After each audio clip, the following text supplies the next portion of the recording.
Te damos la bienvenida a las predicaciones del legado del reverendo Rolando Gutiérrez Cortés. Esperamos que sean de inspiración y bendición para tu vida.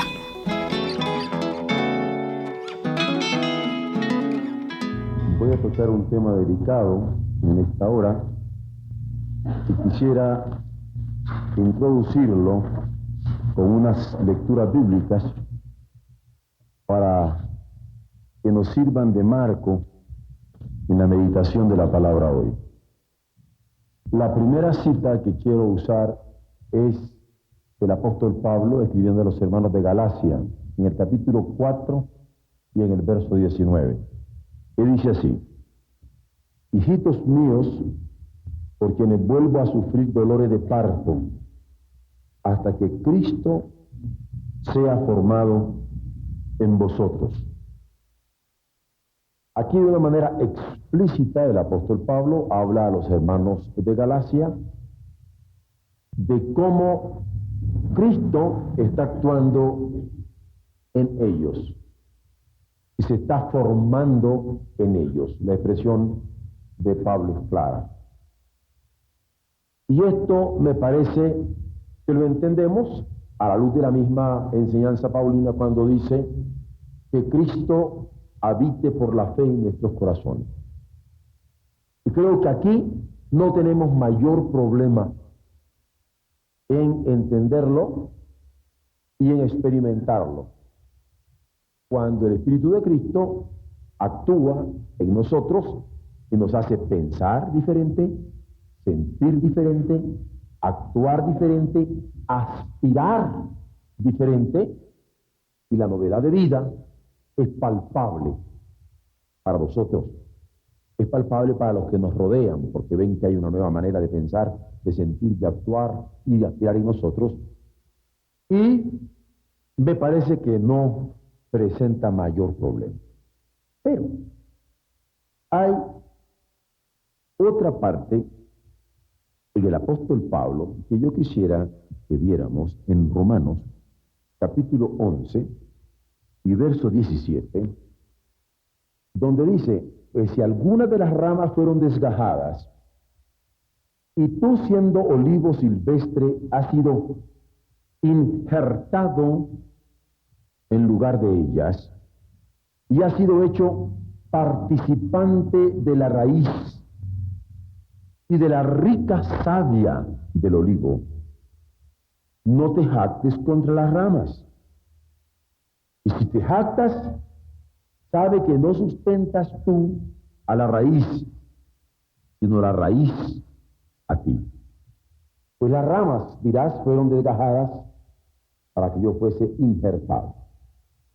Aquí hay también una explicitación paulina, ya no a los hermanos de Galacia, en Asia Menor, sino a los romanos, en donde debían entender el significado de su inserción en el pueblo de Dios.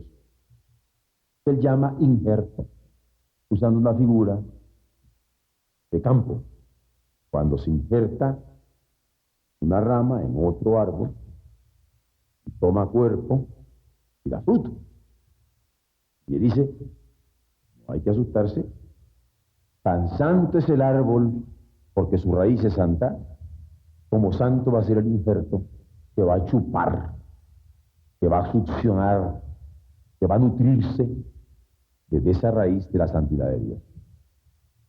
Pero este pensamiento en Pablo, en donde Cristo está siendo formado en los hermanos, y ese pensamiento en Pablo, en donde quiere hacer conciencia del injerto que se da en los gentiles, en el pueblo de Dios, tiene una forma clara de presentación en las cartas de Pedro. Segunda Pedro, en el verso 3 del capítulo 1, donde dice: como todas las cosas que pertenecen a la vida y a la piedad nos han sido dadas por su divino poder, mediante el conocimiento de aquel que nos llamó por su gloria y excelencia, por medio de las cuales nos ha dado preciosas y grandísimas promesas, para que por ella llegaseis a ser, miren qué expresión, llegaseis a ser participantes de la naturaleza divina, habiendo huido de la corrupción que hay en el mundo a causa de la concupiscencia, vosotros también, poniendo toda diligencia por esto mismo, añadid a vuestra fe virtud, a la virtud conocimiento, al conocimiento dominio propio, al dominio propio paciencia, a la paciencia piedad, a la piedad afecto fraternal y al afecto fraternal amor. Rico pasaje, lleno de enseñanza del apóstol Pedro, pero que yo quisiera solamente citar para que nos percatemos de la participación de la naturaleza divina. Porque somos participantes de la naturaleza divina. En Cristo hemos sido adoptados en una adopción que nos cambia en nuestra misma naturaleza. ¿Por qué? Porque considero que cuando hemos hablado del Espíritu Santo, nosotros, por nuestra cultura cristiana en general, no tenemos problema de darnos cuenta que el Espíritu Santo de Dios es santo. Pero cuando hemos comenzado a hablar de nuestro espíritu, tanto que hombres ya comenzamos a tener problemas, pero ¿cómo que nuestro espíritu es santo? Pero ahora, no solamente voy a hablar de nuestro espíritu con una naturaleza de santidad, sino que van a ver ustedes que voy a hablar de nuestro espíritu afectando el cuerpo de Cristo. Y ahí está la cosa. Porque que el espíritu de Cristo afecte nuestro cuerpo, amén. Pero que nuestro espíritu afecte al cuerpo de Cristo, ¿cómo está eso, pastor? ¿Nuestro espíritu afectar al cuerpo de Cristo? Sí.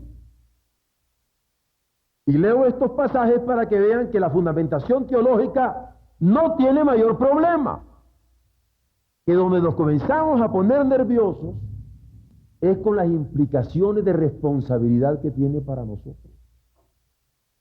Es decir, la mayordomía de la gracia desde nosotros en el cuerpo de Jesucristo. Vaya vamos. Por eso es que yo quería dar estos tres elementitos como trípode de reflexión que nos permitan ver de cómo nuestro espíritu actúa en el cuerpo de Cristo, poniéndolo en blanco y negro, cómo nuestro espíritu ha enriquecido esta iglesia, que es el cuerpo de Cristo. Cómo nuestro espíritu, la obra que el Señor está haciendo en nosotros y está transformando, ha puesto nueva visión en el cuerpo de Cristo que concretamente se congrega acá. ¿En qué manera se glorifica la voluntad de Dios en nuestras vidas? Obedeciéndole. Y a través de nuestro espíritu, inyectar en el cuerpo de Cristo que visible, sensible, tangiblemente está acá, está afectando para testimonio de Dios en nuestro amado México. La iglesia y su naturaleza, sus miembros, las ordenanzas de la cena del Señor, del bautismo, de la proclamación del Evangelio, del compañerismo, del ósculo santo con el cual debemos saludarnos, el crecimiento, porque una iglesia es nacida para crecer, para desarrollarse en el Señor, los esfuerzos cooperativos, porque ningún hermano se siente hermano si no tiene el abrazo fraternal de aquel que le ha sido dado por hermano. Y como en la familia no escogimos a los hermanos, tampoco en la iglesia, porque es el Señor el que añade a su iglesia a los que han de ser salvos. Esa naturaleza de imperativos que se dan en la iglesia para sentirnos miembros del cuerpo, cumpliendo ordenanzas, creciendo a pesar de que no queramos, como los muchachos de la adolescencia, que crecen y quisieran no perder un pantalón, pero después les comienza a quedar corto. Sentir que estamos creciendo, aunque nos queden cortos los pantalones. Sentir que no estamos creciendo, aunque nos quede corta la visión que hasta ahora teníamos. Sentir que estamos creciendo, aunque nos quede corta la posibilidad que hasta ahora habíamos trabajado. Esa naturaleza de la iglesia, de carencia permanente, que se da en los esfuerzos cooperativos o en el tipo de gobierno que tenemos, o en la misión, son por lo general tratados a niveles históricos y doctrinales, considerando toda enseñanza desde la revelación de Dios, tal cual debe ser, pero estimando en poco el papel de nuestro espíritu actuando en ella. Pongamos un ejemplo que pueda servir de ilustración. La Cena del Señor. Leamos la historia de la Cena del Señor. ¿Qué bien? Aquí está la historia de la Cena del Señor. Leamos las enseñanzas doctrinales de la Cena del Señor. Muy bien, veámosla. Veamos sus implicaciones eclesiológicas. Cambia. Porque la Cena del Señor no es solamente para repetirla como historia. No es solamente para creerla como doctrina y enseñanza, sino para vivirla como iglesia. Pero veamos la Cena del Señor en sus implicaciones misioneras, para anunciar que Cristo nos ama. ¿Qué derecho tenemos nosotros de eludir participar de la Cena del Señor y no cumplir con ese imperativo misionero? Ninguno. Y no nos escudemos en argumentos históricos para sacudirnos la responsabilidad misionera. Pero cuando pensamos en la Cena del Señor a niveles evangelísticos, nosotros que damos la palabra, pero que no nos damos a nosotros. O a veces damos la palabra y nos damos a nosotros, pero negamos el cuerpo de Cristo, simbolizado en el pan y en el vino. ¿Qué derecho tenemos nosotros de no dar de gracia lo que de gracia hemos recibido? Aquí es donde nuestro espíritu comienza a actuar en el cuerpo de Cristo como fermento de gracia, en la iglesia, en la misión, en la evangelización en el mundo. Que de nuestro espíritu está preñado de gracia, saturado de gracia, o todavía con las mezquindades de la carne. Está quedándose corto ante la visión de gloria que Dios nos ha puesto en la evangelización. O vamos como por encima de las olas, lanzados por el viento del Espíritu para cumplir los encargos que nos ha dado. ¿Qué de nuestro espíritu? Al ser participante de la naturaleza divina, ¿cómo nuestro espíritu está afectando el cuerpo de Cristo? Puede considerarse que el Espíritu de Cristo actúa en nuestro cuerpo, pero ¿cómo considerar que nuestro espíritu actúe en el cuerpo de Cristo? Es ciertamente este un misterio de la gracia, que ha querido que por la renovación de su poder, ese poder que actúa en nuestra mente y nuestra visión, por la renovación de su poder, nuestro espíritu tenga por tarea luchar contra la carne.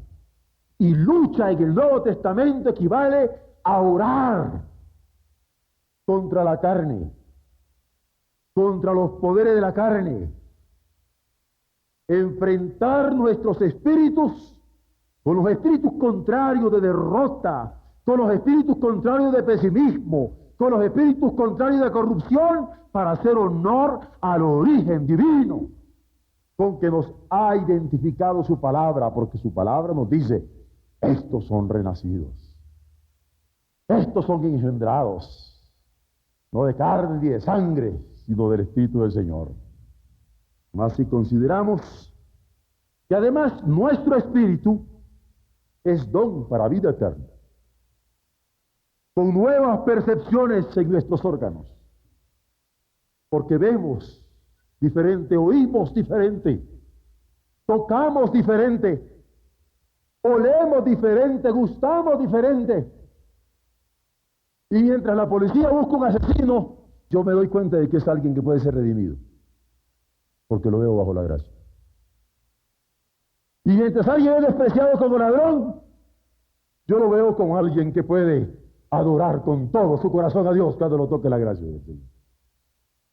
Porque mis órganos son diferentes, mis sentidos son diferentes. Y en vez de tomar el sentido de la perdición, enrumbo a la gente en el sentido de la salvación. Que de nuestro espíritu tiene nuevos órganos. Ha transformado nuestros órganos. La gracia de tal manera que nuestro espíritu tiene nueva visión, nueva audición, nueva percepción, y nuestro sentido nuevo rumbo y nuevo derrotero. Que de nuestro espíritu ha de ser testimonio claro para que se vea la naturaleza de santidad en nosotros tomando significado en cada renuncia por el reino, en cada entrega para hacer su justicia y en cada acto de obediencia para hacer su voluntad. Nuestro espíritu actúa en el cuerpo de Cristo. Cuando yo estoy con todos mis hermanos, ¿cómo mi espíritu actúa en ellos para edificación? ¿Cómo mi palabra actúa en ellos para nueva visión? Porque nuestro espíritu actúa en el cuerpo de Cristo regenerativamente, esperando conscientes el día de la redención final. Nuestro espíritu actúa en el cuerpo de Cristo en armonía edificadora en su iglesia, porque quiere que vayamos de triunfo en triunfo sobre nuestras carnalidades, venciendo toda barrera de separación que sea indigna de Él. A veces hay iglesias donde el Señor tiene que hacernos borrar barreras de raza, a veces de sexo, a veces de condición social o cultural, pero tiene que ser regenerativo.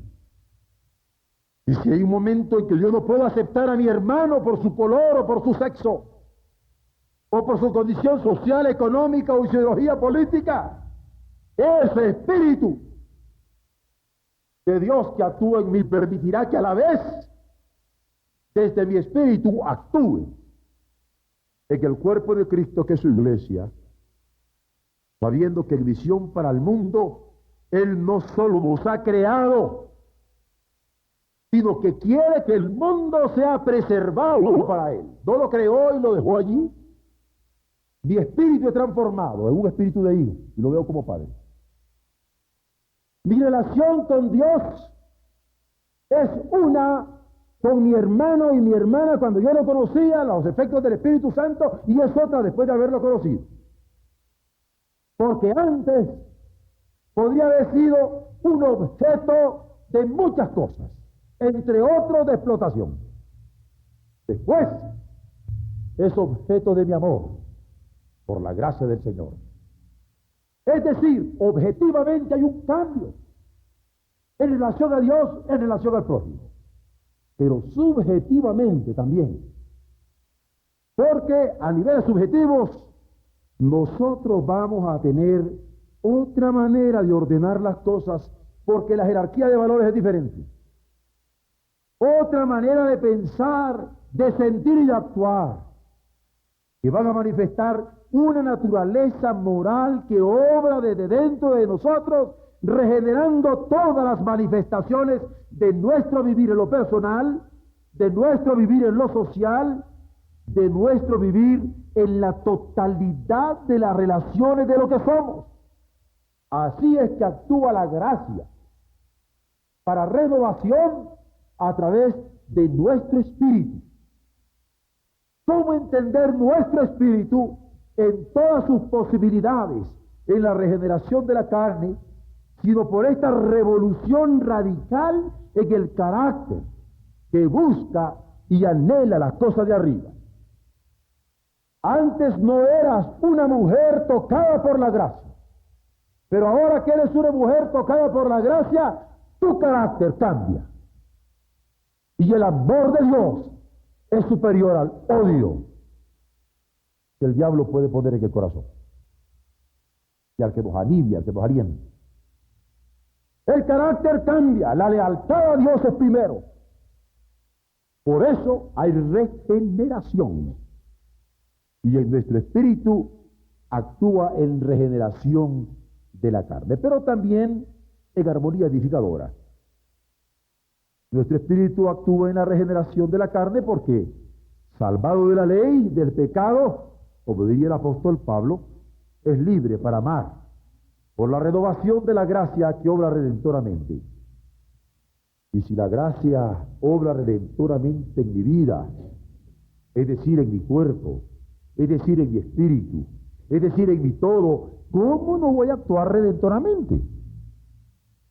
Se anhela el pensar de Cristo, se quiere el sentir de Cristo, se quiere identificarnos en la voluntad suya, perseverando en la naturaleza de santidad a través de un carácter firme y fiel a quien nos ha llamado para servirle.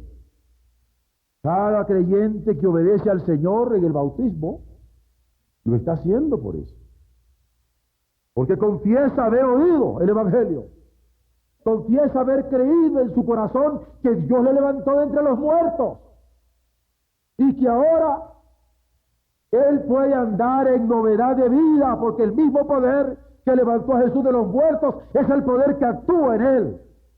Y así declara en el bautismo que acepte este mensaje desde lo íntimo, pero lo confiesa públicamente para salvación.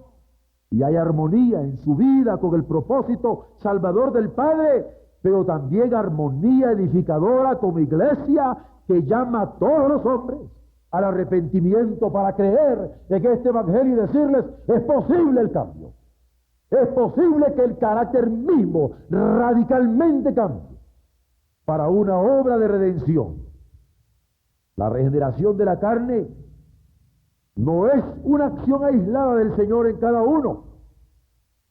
¿Qué sería decirla si la cosa fuera así? Es decir, Dios está obrando en mí y yo santito, pero con ustedes, puchi. ¿Quién les ha dicho que la regeneración es solamente personal, pero para hacerles puchi a los otros?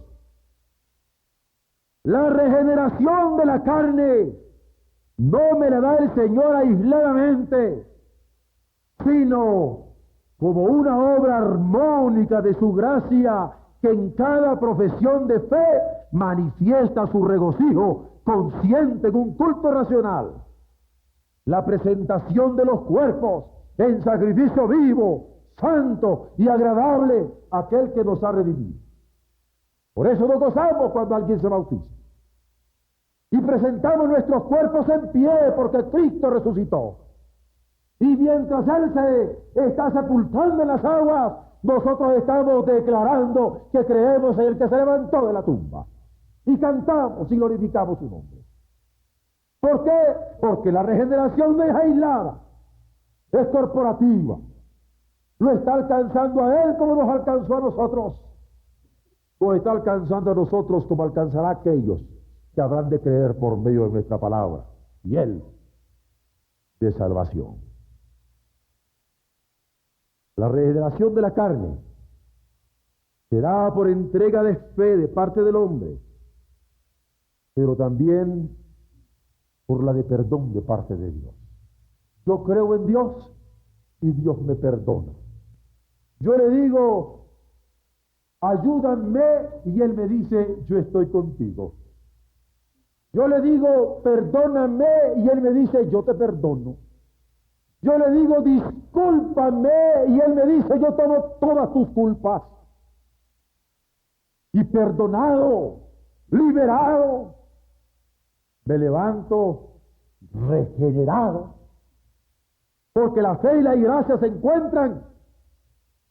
La fe del hombre y la gracia de Dios se encuentran en un individuo participante de la naturaleza divina juntamente con sus otros hermanos. ¿Cómo expresar esta regeneración armónica. Solo al ejercer la misión redentora de Dios en el mundo como cuerpo de Cristo, personificándola por medio de la acción de una congregación que le adora en cada acto de su existencia. Así proclama el Evangelio, así enseña la voluntad de Dios, así bautiza en el nombre del Padre, del Hijo y del Espíritu Santo, así sirve en su nombre y así le adora para agradarle en todo.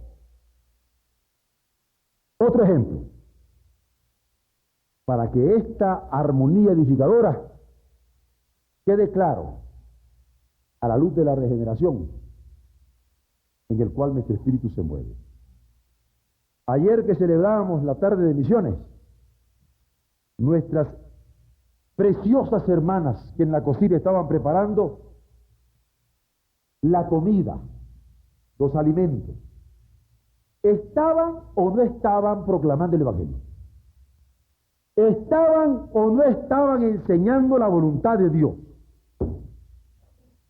¿Estaban o no estaban bautizando en el nombre del Padre, del Hijo y del Espíritu Santo como iglesia que está comprometida para eso? ¿Estaban o no estaban sirviendo en el nombre del Señor? ¿Estaban o no estaban adorándole para agradar al que nos redimió? La respuesta es clara. Y el gozo que tenía la hermana al predicar aquí no era menor que el que las hermanas tenían al servir, o el coro al cantar, o los demás en atender a los invitados. ¿Por qué? Porque en una armonía edificadora nuestro espíritu se manifiesta. Y la regeneración de nuestra carne y de nuestro espíritu es clara en la armonía que podemos tener como iglesia para ser testigos de su gracia. Pero por último, es peligroso que nos quedemos pensando en que la misión de la iglesia es llenar las bancas de los templos. Si así fuera, hace rato que yo me hubiera ido de aquí. Mucho tiempo, muchos años. Y hubiera seguido la tentación donde muchos me dicen, pastor, hay que hacer más grande el templo. No les digo, hay que llenar otros templos y abrir nuevos templos. No. Hay que huir de la megalomanía. Se trata de una misión en el mundo. Y aquí, como por un poco de tiempo, nos preparamos para seguir con la siembra de eternidad. Nuestro espíritu actúa en el cuerpo de Cristo, que es su iglesia, gozoso en la regeneración. Pero una regeneración permanente. Esa regeneración con que la gracia obra en nosotros, en el seno de la comunión fraternal, para cumplir la tarea misionera que nos ha sido encomendada. ¿Cuál es esa tarea? Llamando a los hombres al arrepentimiento, pero también ayudándoles a desarrollarse en la gracia, proclamando el Evangelio y enseñando la palabra.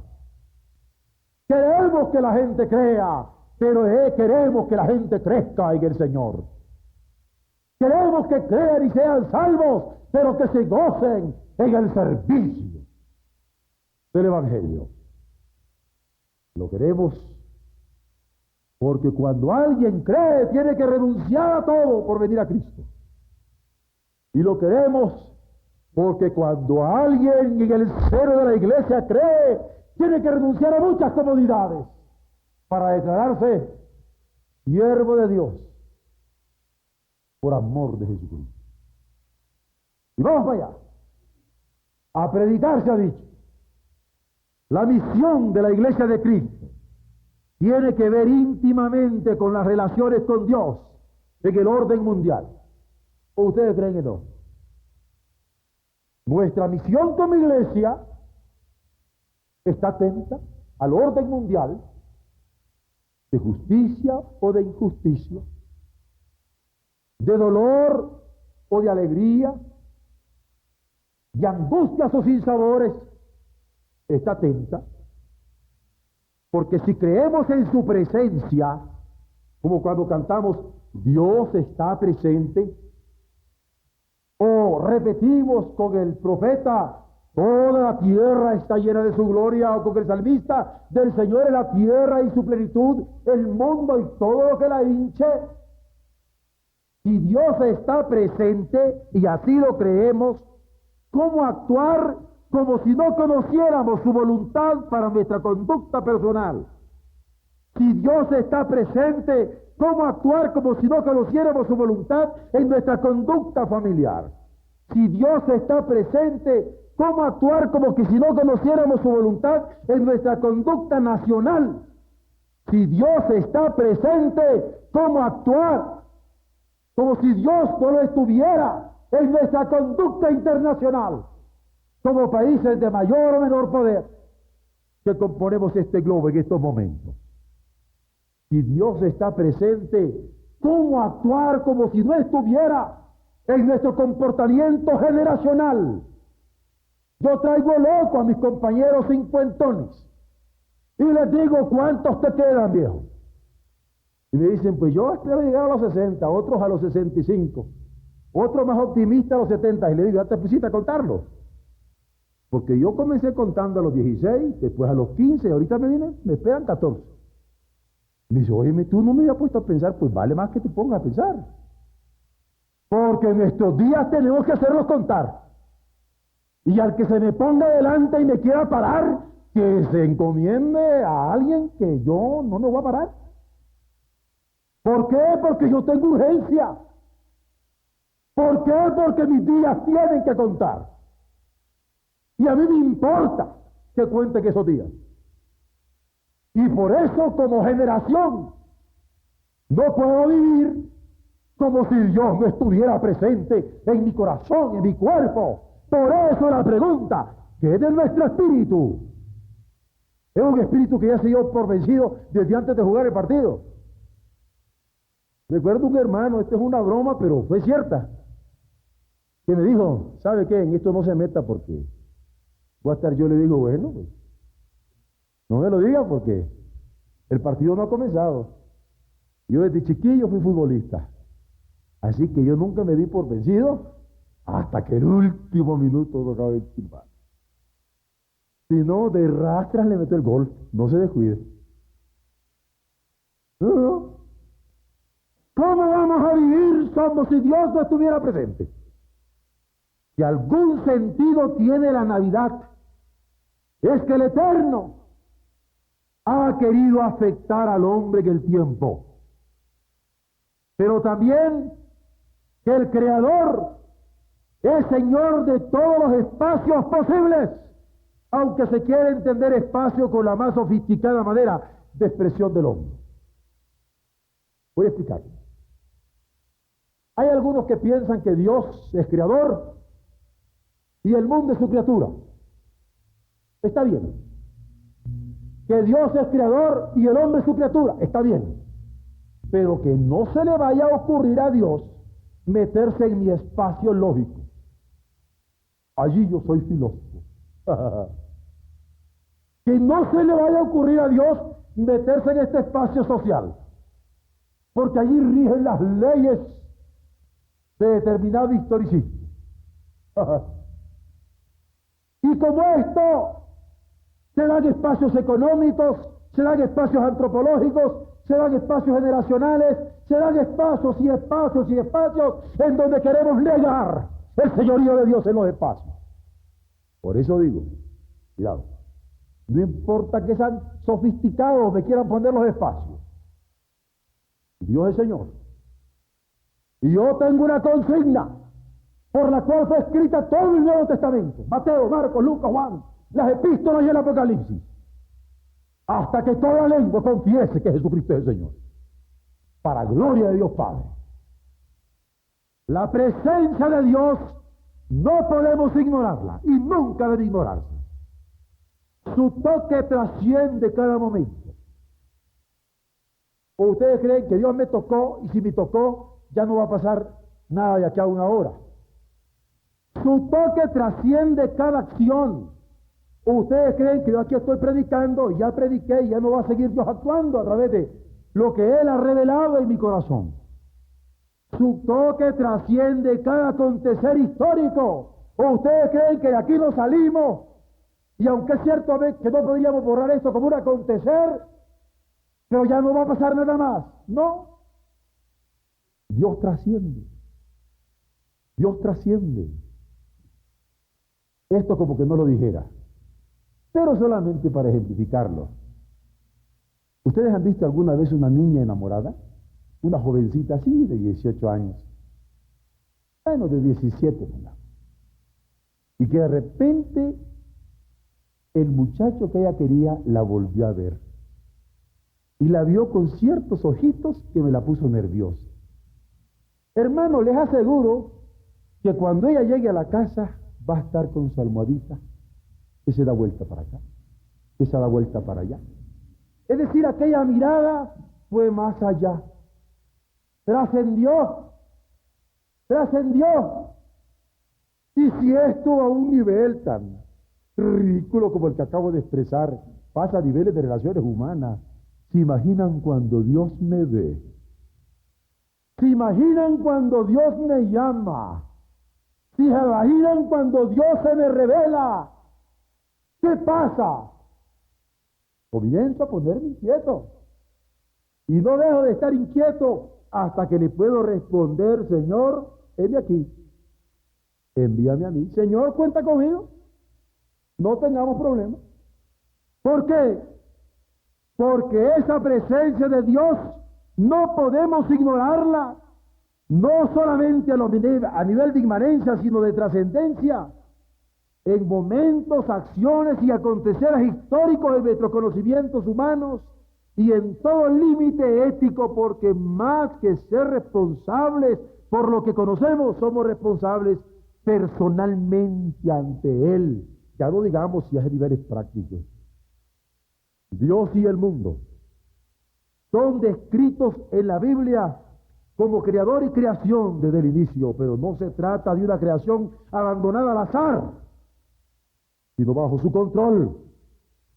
Y no se trata de una iglesia en donde Dios no está interesado, o de un hombre en quien Dios no esté interesado, o de una sociedad en quien Dios no esté interesado, sino que se trata de mundo e iglesia, sociedad y hombre, en donde nuestro espíritu es la presencia con que Dios cuenta para actuar con inteligencia renovada. Espiritual, dice Pablo a los Colosenses. Nuestro espíritu es el elemento con el que Dios cuenta para actuar en forma renovada, renovante y renovadora. Como cuando está orando Pablo a los Colosenses: estoy orando para que Dios os enriquezca en este conocimiento, renueve vuestra inteligencia espiritual, porque los espíritus de ustedes tienen que darse cuenta que en vez de adorar al mundo, han de adorar al Creador del mundo. ¿Cómo está actuando nuestro espíritu en el cuerpo de Cristo? ¿Cómo está actuando nuestro espíritu en la visión de Oreb? ¿Cómo está actuando nuestro espíritu en el ministerio de nuestra iglesia? ¿Cómo está actuando nuestro espíritu en la misión que tenemos como redimidos? ¿Cómo está actuando nuestro espíritu cuando adoramos, cuando enseñamos, cuando proclamamos, cuando trabajamos, cuando servimos? ¿Cómo está actuando nuestro espíritu en el cuerpo de Cristo para renovación de eternidad? Si somos participantes de la naturaleza divina, como dice Pedro, si Cristo se está formando en nosotros, como dice Pablo, si este injerto está llamado a tener frutos en abundancia, haciendo un contrapunto de la palabra de Jesús en San Juan y la epístola a los romanos, ¿cómo está actuando nuestro espíritu? Dios permita que dobladas nuestras cabezas, nuestras rodillas y nuestras vidas, Él se glorifique en nuestro espíritu, en regeneración de la carne, en armonía edificadora en el seno de nuestra iglesia, pero en visión para el mundo, para cumplir su santísima voluntad. Aleluya.